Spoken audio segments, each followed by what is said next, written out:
ആവണി ചന്ദ്ര ചേരുന്നുണ്ട് ന്യൂസ് ഡെസ്കിൽ നിന്ന്. അവിടെ നിലവിലെ ഒരു സാഹചര്യം എങ്ങനെയാണ്? വാർത്താ സമ്മേളനമൊക്കെ കഴിഞ്ഞിരിക്കുന്ന ഒരു പശ്ചാത്തലമാണ്. തുടർന്നുള്ള പാകിസ്ഥാന്റെ ഭാഗത്തു നിന്നും ഇന്ത്യയുടെ ഭാഗത്തു നിന്നുള്ള നീക്കങ്ങൾ എങ്ങനെയാണ്? മേഘ, നമുക്ക് അറിയാം, ഈ പഹൽഗാമിലെ ഭീകരാക്രമണം നടത്തിയ ഭീകരർക്കെതിരെ ഇന്ത്യ ശക്തമായി തിരിച്ചടിച്ചു എന്നുള്ള വാർത്തകൾ കേട്ടാണ് ഇന്ന് രാജ്യം ഉണരുന്നത്.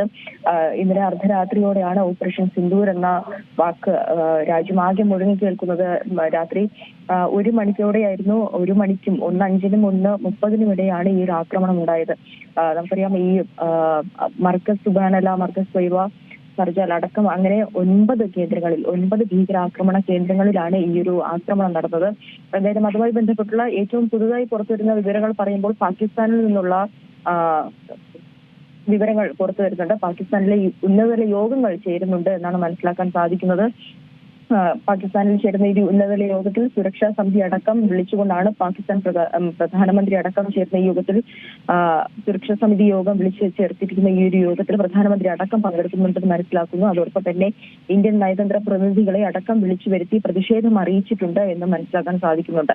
എന്നാൽ അതേസമയം ഈ ഒരു സംഘർഷത്തിന് അയവ് വരുത്തണമെന്ന് പാകിസ്ഥാന്റെ ഭാഗത്തു നിന്നും ഒരു നിർദ്ദേശം ഉണ്ടായിട്ടുണ്ട് എന്ന് വാർത്തകൾ പുറത്തു വരുന്നുണ്ട്. ഇന്ത്യ ആക്രമണം തുടരരുത് എന്നാണ് പാകിസ്ഥാൻ നിലവിൽ പറയുന്നത് എന്നാണ് നമുക്കിപ്പോൾ ഏറ്റവും പുതുതായി ലഭിക്കുന്ന ഒരു കാര്യം. അതുപോലെ തന്നെ ഇന്ത്യ പിന്മാറണമെന്നും പാക് പ്രതിരോധ മന്ത്രി അറിയിച്ചതായി പറയുന്നുണ്ട്. എന്തായാലും ഈ ഒരു ഘട്ടത്തിൽ ഇപ്പോൾ വലിയ രീതിയിലുള്ള പ്രത്യാക്രമണം തന്നെയാണ് പാകിസ്ഥാനെതിരെ ഇന്ത്യ നടത്തിയിരിക്കുന്നത്. ഈ ഒരു പ്രത്യാക്രമണത്തിന് പിന്നാലെ പാകിസ്ഥാന്റെ ഭാഗത്തു നിന്നും ഈ ഒരു പ്രതികരണം വരികയാണ്.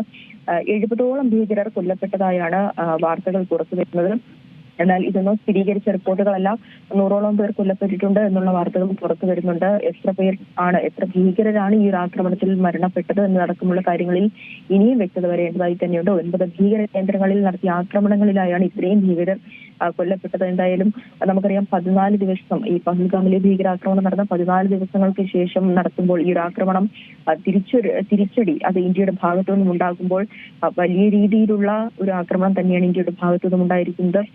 ഇന്നിപ്പോൾ നടന്ന വാർത്താ സമ്മേളനത്തിലടക്കം ഇവർ പറയുകയുണ്ടായി, വലിയ രീതിയിലുള്ള ഒരു സജ്ജീകരണങ്ങളൊക്കെ ഈ ഒരു ആക്രമണത്തിന് മുന്നോടിയായി നടത്തിയിരുന്നു എന്നുള്ള കാര്യങ്ങളൊക്കെ പറയുകയുണ്ടായി. ഈ ഒരു ആക്രമണം വിശദീകരിക്കാനായി 2 വനിതകളാണ് ഇന്നുണ്ടായിരുന്നത്. കേണൽ സോഫിയ ഖുറേഷിയും അതുപോലെ തന്നെ വിംഗ് കമാൻഡർ വ്യോമിക സിംഗുമാണ് ഈ ഒരു ഓപ്പറേഷൻ സിന്ദൂറിനെ കുറിച്ച് മാധ്യമങ്ങളോട് വിശദീകരിക്കാനായി ഉണ്ടായിരുന്നത്. അവർ പറയുകയുണ്ടായി എത്ര കഷ്ടപ്പെട്ടാണ് ഈ കാര്യങ്ങളൊക്കെയും സജ്ജീകരിച്ചു കൊണ്ടുവന്നതെന്നും അതുപോലെ തന്നെ ഏത് രീതിയിലാണ് ഈ ആക്രമണങ്ങൾ നടത്തിയത് എന്ന് അടക്കമുള്ള കാര്യങ്ങൾ അതിൽ സ്ഥിരീകരിക്കുകയുണ്ടായി. ഈ 9 ഭീകരാക്രമണം നടത്തിയ 9 മേഖലകളെ കുറിച്ചും ഈ വാർത്താ സമ്മേളനത്തിൽ വിശദീകരിച്ച് തന്നെ പറയുകയുണ്ടായി. ഇതിന്റെയൊക്കെ ദൃശ്യങ്ങളടക്കം കാണിച്ചുകൊണ്ടാണ് ആക്രമണം നടത്തുമ്പോഴുള്ള ഏരിയൽ വ്യൂ ദൃശ്യങ്ങളടക്കം കാണിച്ചുകൊണ്ടാണ് ഈ ഒരു വാർത്താ സമ്മേളനത്തിൽ പറയുകയുണ്ടായത്. അതുപോലെ തന്നെ ഇതിൽ മറ്റാർക്കും ഈ സിവിലിയൻസിനൊന്നും തന്നെ പരിക്കേറ്റിട്ടില്ല എന്നും ഭീകരർ മാത്രമുള്ള ഒരു ഏരിയയിലാണ് ഈ ഒരു ആക്രമണം നടത്തിയത് എന്നും പറഞ്ഞിട്ടുണ്ട്. അതുപോലെ തന്നെ പാകിസ്ഥാൻ സൈന്യത്തിനോ സാധാരണക്കാരായ ജനങ്ങൾക്കോ ഒന്നും തന്നെ ഈ ഒരു ആക്രമണവുമായി ബന്ധപ്പെട്ട് പരിക്കേൽക്കുകയോ മരണപ്പെടുകയോ ഒന്നും ചെയ്തിട്ടില്ല എന്നുള്ള കാര്യങ്ങളൊക്കെയും ഇന്ന് ഈ ഒരു വാർത്താ സമ്മേളനത്തിൽ ഈ സൈന്യം വ്യക്തമാക്കിയിട്ടുണ്ട്. വലിയൊരു ചരിത്രം തന്നെയായിരുന്നു. 2 വനിതകളാണ്, ചരിത്രത്തിൽ ആദ്യമായാണ് 2 വനിതകൾ ഇത്തരത്തിലൊരു വാർത്ത പുറം ലോകത്തെ അറിയിക്കാനായി എത്തിയിരിക്കുന്നത്. കേണൽ സോഫിയ ഖുറേഷിയും വിംഗ് കമാൻഡർ വ്യോമിക സിംഗുമാണ് ഈ ചരിത്രത്തിന്റെ ഭാഗമായിരിക്കുന്നത് എന്നതും വലിയൊരു പ്രത്യേകത തന്നെയാണ്. എന്തായാലും ഇന്റലിജൻസ് നൽകിയ കൃത്യമായ വിവരങ്ങളുടെ അടിസ്ഥാനത്തിൽ പിഴവില്ലാതെ തന്നെ ഈ ഒരു ആക്രമണം ആസൂത്രണം ചെയ്യാൻ സാധിച്ചിട്ടുണ്ടെന്നും അവർ മാധ്യമങ്ങളോട് പറയുകയുണ്ടായി. മേഘ, ഏറ്റവും പുതിയ വാർത്തകളും വിശേഷങ്ങളും വിരൽ തുമ്പിലറിയാൻ സീ മലയാളം ന്യൂസ് എല്ലാ ഡിജിറ്റൽ പ്ലാറ്റ്ഫോമുകളിലും ലഭ്യം.